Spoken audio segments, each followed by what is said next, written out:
বাংলাদেশের যেই ব্যাটিং নিয়ে এত সমালোচনা, সেই ব্যাটারদের স্কোর কার্ডটা যেন টানিয়ে রাখার শোভা পায়। এমন ব্যাটিং ফিগার দেখে প্রাণ জুড়াবে ভক্তদের। নতুন ব্যাটিং কোচ আশরাফুলের টোটকাতে কি পাল্টে গেল সব?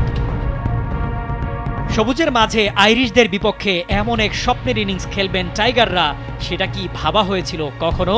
এক ইনিংসে ডাবল ফিগারে অবদান রেখেছেন ওপেনিং ব্যাটিং থেকে শুরু করে বোলাররাও। বাংলাদেশের 500 ঊর্ধ্ব 27তম ইনিংস থেমেছে 587 রানে। এখানেই খুলেছে কত যে স্বপ্নের দুয়ার। দলের হয়ে 171 রানের এক ঐতিহাসিক ইনিংস খেলেছেন মাহমুদুল হাসান জয়। যেই চূড়ায় আগে কখনোই যাওয়া হয়নি জয়ের, সেখানে গিয়ে মানচিত্র এঁকেছেন সিলেট টেস্টের।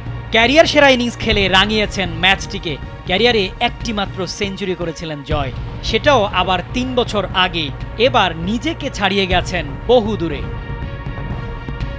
আরেক ওপেনার সাদমান ইসলাম করেছেন ক্যারিয়ারের 6ষ্ঠ হাফ সেঞ্চুরি। মমিনুলও রাঙিয়েছেন 82 রান করে।